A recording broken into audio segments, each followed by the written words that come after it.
Thanks, Barry, and hello to everyone joining us online today.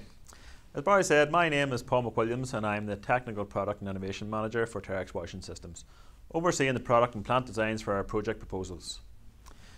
At this point, I'm going to take you for a virtual tour through one of our latest Greenline installations. From feeder to filter press, I'll talk you through the components and processes that make up this turnkey solution, providing some insight into the Greenline methodology and the benefits it brings our customers. So let's get started. This plant installed earlier this year in Sweden is designed to process 60 tonnes per hour of C&D excavation waste, also known in the industry as muck away. Based around the award-winning AgWash 60, the plant takes a single feed of what would be waste destined for landfill and converts it into 3 washed and sized aggregates and 2 grades of wash sand. Paired with the TWS AquaClear water management system, it provides a completely closed-loop, turnkey washed recycling solution from a single source. Now let's take a more detailed walk through the plant. The feeder selected for this plant is a H9, a 14-foot or 4.25 metre long feeder, providing generous loading area and ample capacity to allow a single operator to run the plant. The feeder speed and the tipping grid functions are controlled by the operator by remote control, providing consistent feed to the plant. This model shows the 4-inch or 100mm hydraulic tipping grid option.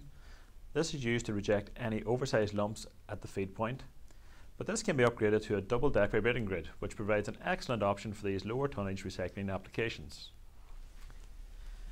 The material then moves on to the main conveyor, and as you see at this point, we have the first overband magnet. This magnet aims to remove as much ferrous metals as possible at this early stage of the process, helping to improve the efficiency of the downstream processes to come. So now we come to the wash box, where water is introduced to the process for the first time. This is an important part of the process, introducing a high volume of water to fluidize the material and present it uniformly onto the pre-screen. The pre-screen on the AgWash 60 is an 8x4 2-deck. With high pressure spray bars and polyurethane media throughout, the top deck rejects material larger than 65mm or 2¼ inch, or at a smaller aperture if tailored to the customer's requirements. The bottom deck is split and used to screen the sand materials into 2 different product sizes, again typically 0-2mm and 0-4mm, or 8 mesh minus and 4 mesh minus. This is washed into a central collection sump where all the wash water and fines from the entire washing process is collected. I'll come back to that part of the process shortly, but now with the sand and aggregate separated, I'm going to focus on the aggregates. The 4-65mm material, 4 mesh to 2¼ inch aggregates continue into the scrubbing process via a short transfer conveyor. En route, a second magnet removes any additional pieces of metal that have been liberated during the initial rinsing process. The aggregate scrubbing is an integral part of the washed recycling process, and for the AgWash 60, this high-performance power scrub hull never disappoints. The twin-shaft spiral blade configuration uses stone-on-stone attrition to break up conglomerated materials, while adjustable weirs and water injection encourages lightweight organics and other contaminants to float out the rear of the hull onto the trash screen, where the material is dewatered and discharged to the ground or into a skip as shown. The aggregate continues onto a 2-deck post screen, where it receives a final rinse and is sized into 3 saleable products. I have yet to see a customer who hasn't been impressed by the quality and cleanliness of the aggregates from the AgWash 60. So all the water and fines from the scrubbing process and post-screen are captured again in the centralised collection sump, where it joins the water and sand collected previously from the pre-screen ready for the sand washing process. This 2-grade sand plant utilises twin rubber lined pumps and cyclones that wash both grades of sand, which are dewatered on a high frequency dewatering screen to allow immediately stackable and saleable coarse and fine sand products. So that completes the material washing process. So the next critical piece is recovering clean water from the wastewater to be reused back into the system, and the Terex AquaClear water management equipment provides a perfect solution.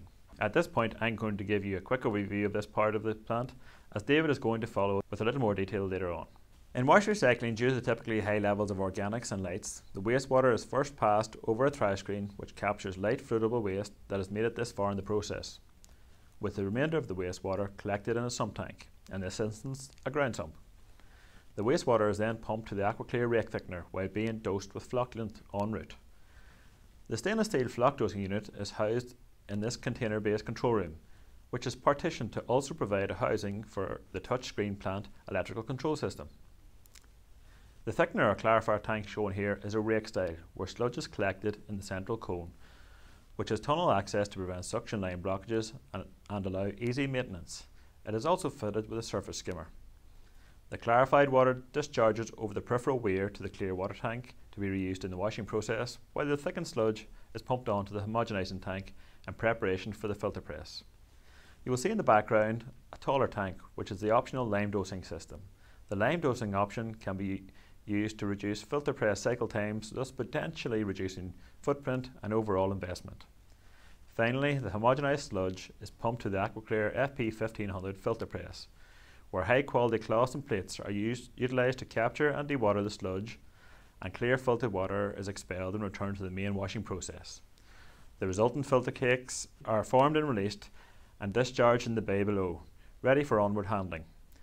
This final process maximises the water recovery for this closed loop system, all automatically controlled from one centralised control system.